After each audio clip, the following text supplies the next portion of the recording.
Hello, my people. My short message to Izzy Omoruyi. My people, now see wetin dey happen since then about Sharon daughter wey be say e dey with Izzy. I dey hear some things, many things dey fly. Izzy still dey write some post. E get one post wey be say some people say he adopt the pikin, some people say he wan claim am, many things just dey like. So Izzy come write one post say my friend born, she beg me to go take her princess home. So how I take collect una child, okay? Abeg make una come take my darling Mimi tomorrow or this night. I already send message to the grandma. Make una tell her to check WhatsApp. My people, when I see that video, I know say no be say e wan collect that pikin. You know say we women no doma. We dey hear many things say the pikin na Izzy na e dey follow. After im mama, na Izzy na be the second person wey be say that pikin dey follow. Okay? Una know say pikin dey like that. Wetin dis family suppose to do, wetin dem suppose to do, no be now dem come dey say Izzy bring pikin come, Izzy bring pikin come. No, they need to leave that pikin for Izzy, okay? Because of the shock, because of wetin happen to the mama, wetin happen to Sharon, make that pikin no feel am. Pikin wey be say e no dey follow another person apart from im mama and one person wey be say e near im mama, that pikin even know wetin dey go on na the cry wey that pikin go cry when Izzy go carry am go give im grandmama.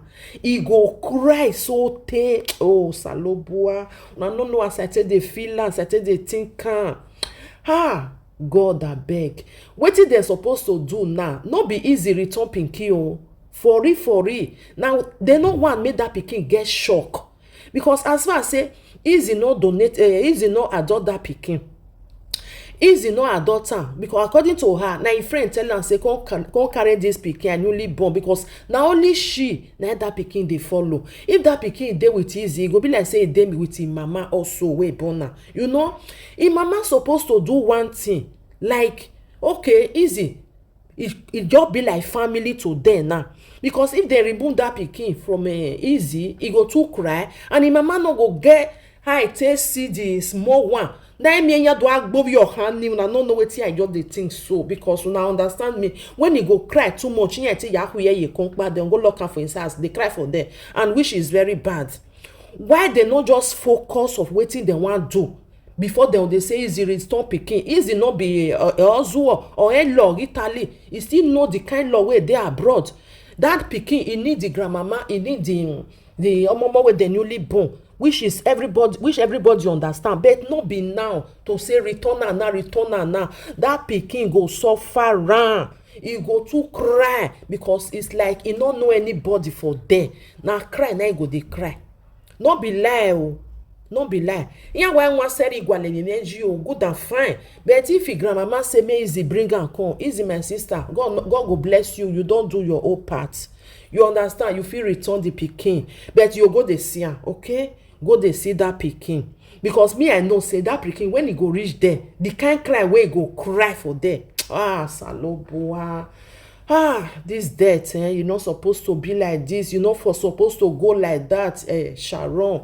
You not supposed to go like that. You too young. Your pikin too small.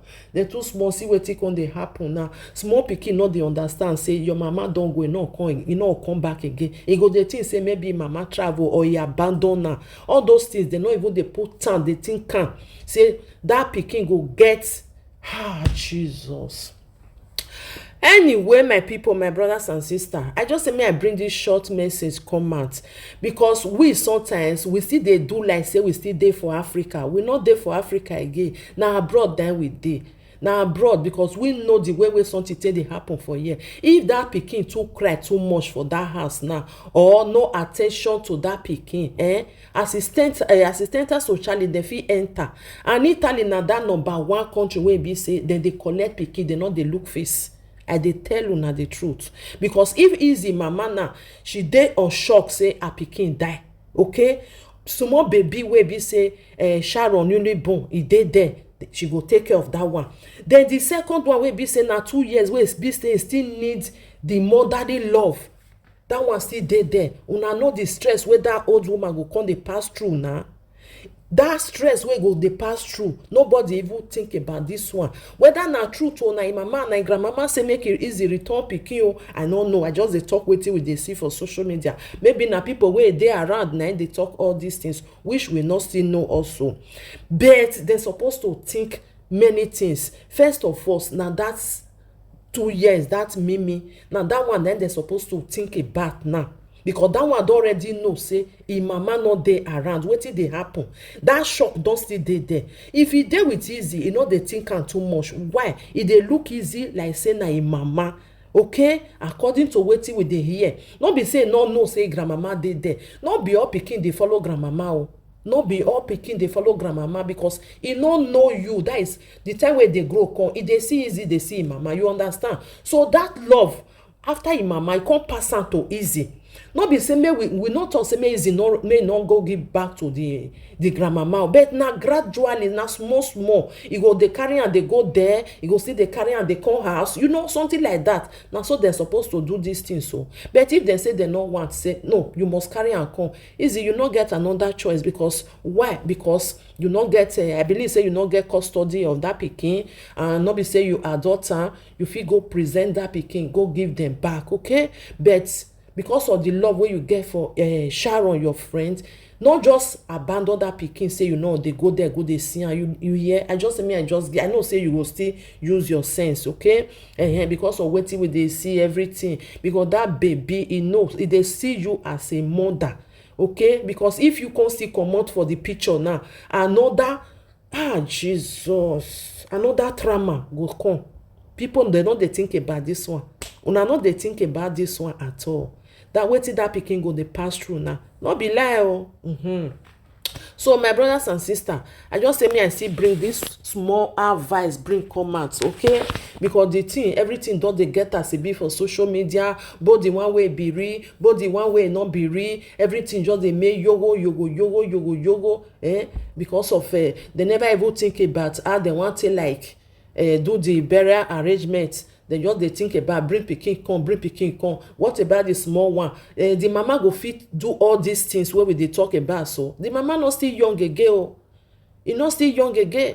E still like, if he get BP just now, okay, may God no let am get am, because of wetin happen to am. He lost her daughter, 6 more pikin wey never even reach a month. That one dey there. Then the other one of 2 years. Una know as children dey drag person. I want this one, I need the other one. Even your own pikin sef, wey e be say you born follow sef, e go dey drag you. You go come dey look and say e no come get attention again. You go come dey stay one place, dey odo awukpo pikin dey. Na so dem be. Even for Nigeria, the same thing. E just say that Nigeria, oh, they no even dey like take care. You na know wetin go affect that pikin. So make dem think well before dem dey drag Izzy na that you give a pillar yana, because na that one just dey see am as im mama.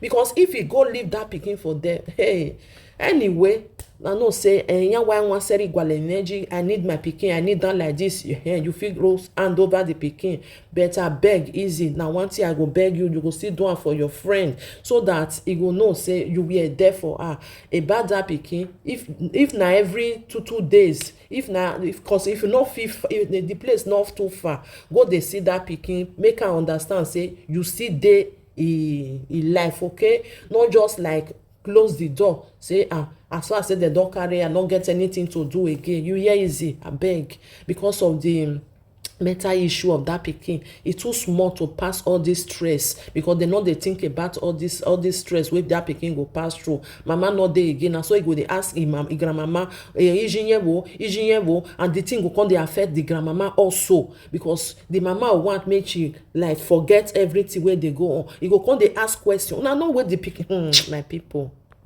Pikin wey dem born for abroad, make dem dey smart, and then they ask question. Dem go dey ask why e be say mama come abandon am, why e be say no come dey see am. All those things that pikin go dey ask tomorrow, no be lie. So they suppose to sit down, do this thing do am well so that e no go too affect that pikin. Because if Izzy comot for the picture of that, if Izzy comot for the that is e comot as a picture for that pikin life, the thing go affect am well well. Make una think before una do all these things. So nobody say maybe Izzy sees that pikin, but they suppose to leave am for now, make e dey there. You go dey see dem, Izzy go dey carry that pikin go dey see grandmama, go dey see the second one with time, small before e go come dey leave am. If e dey like say maybe don grow small, e go come dey tell am say I wan go travel, you go sit down with Iye, something like that, small. If na weekend, you go dey drop am, I'll come see you tomorrow. All those things, they need to use their brain, make for not affect this pikin. Okay, my brothers and sisters, na just short message I say me I just still bring come as me still know reach na still talk so, because we know say many things dey affect pikin wey be say when they get all this problem, because sometimes they come dey put them for therapy, all those things, because of God abeg. Sharon, may your gentle soul rest in perfect peace. Una bye bye my people.